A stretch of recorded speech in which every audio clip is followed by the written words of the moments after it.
Stop it. Stop it, Barkley. What are you doing, man? What are you doing? Stop. You cut it to 6. 2 minutes left. What are you doing? John Fox, why are you calling a timeout? There's 2 minutes and 6 seconds left. You're saving 6 seconds before it's your last. Oh my. Josh Bellamy? Thanks, Josh Bellamy. We're good. Deontay Thompson? Oh, we're good again. Oh, good. Oh, man, that was a close one, huh, guys? Whew. Welcome in, Bears fans and fans of Most Valuable Podcast. My name is Mike Rankin, and I'm back again doing a Bears reaction video. This time, the Bears actually almost pulled out a win out of their ass in the fourth quarter, down 20. Matt Barkley, the savior of Chicago, almost led this team back to really an unnecessary victory and kind of a damning victory. Not really. I mean, if they won this game, they'd probably drop maybe one draft position. And obviously, that's the most important thing at this point for the Chicago Bears is probably to not win again. But they face the San Francisco 49ers next week, and they're bad. And the Bears are bad. So it might be good bad next week. But we'll see. We'll see. Let's talk about this Titans game because there was a lot that went down. First of all, Danny Trevathan. Danny Trevathan's out for the year, tore something in his knee, and that's a shame because he's going to be one of their main playmakers on the defensive side of the ball after you're obviously signing that contract and free agent for years to come. You never want to see that. It sucks. They've lost a lot of players this year for major injuries, Kyle Long being especially one that comes to mind. You move forward on the defensive side, there are some players that stood out, and as a result of Danny Trevathan being hurt, you get to see guys like Nick Kwiatkowski stepping in and getting regular playing time, which is what you want to see at this point of the Bears season. 2-9, you want young players on the field doing things and stuff so they can be evaluated for next year. Nick Kwiatkowski, one of those fourth-round draft picks that really hasn't made an impact yet this season, so here's his chance. And also another fourth-round pick, Deon Bush. Second week in a row, Deon Bush was on the field. I mean, he had an average grade for his performance against the Titans, but can't complain. This is what I want to see. And hell, give Matt Barkley some credit, guys. I mean, it was an impressive performance all the way through because he was under pressure playing behind a makeshift offensive line with a guy named Cush, and Bobby Massey was healthy again, but he's not very good.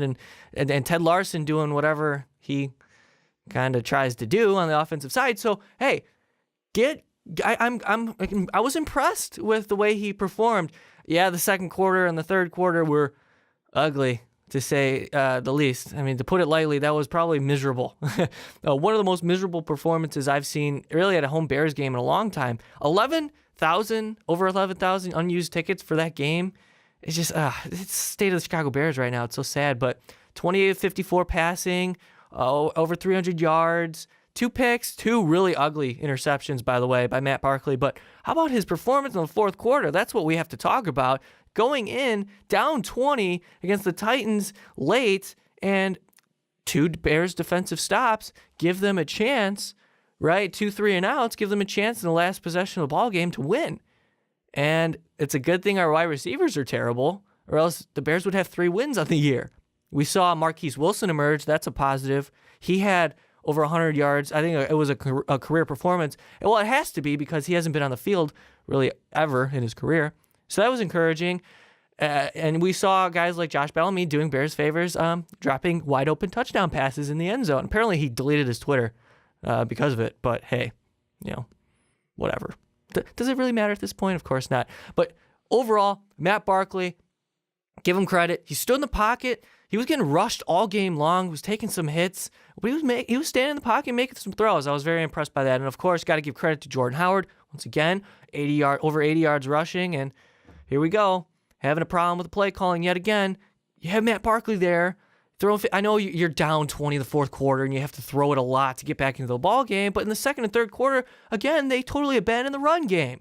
You have Jordan Howard. Just give it to him. Just keep going. Anyway. I'm going to be complaining about Donald Loggins and probably this coaching staff for a while now, as I am in the boat that they should fire John Fox at the end of this season.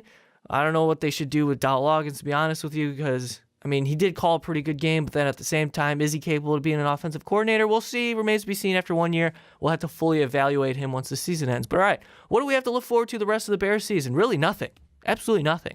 You hope that they lose out so they can get at least the second-round pick, potentially, because I guess the tiebreaker would go to the Bears in that regard if they lost to the 49ers. So let's root for 2-14 in a high draft pick. Maybe Jabril Peppers and Myles Garrett, or even Deshaun Watson. Who knows? Deshaun Kaiser even too. You never know. But that's what we're rooting for, Bears fans. Stay tuned for another Bears reaction video, as hopefully it is similar to this one. Thank you guys, as always, for checking out this Bears reaction video. It's been a rough ride all season, but we appreciate you sticking around for it all. I'm here every week, against my will. I really have no choice. I made a commitment to it. I'm kind of regretting it. But anyway, make sure you subscribe to our YouTube channel, Most Valuable Podcast, and become a Patreon. That's what means even more to us. If you can donate $1 or $2 every month, we'll give you some special prizes. So check it out and continue watching all of our content here at mostvaluablepodcast.com. I'm Mike Rankin, and until next time, go Bears, I guess. Not really.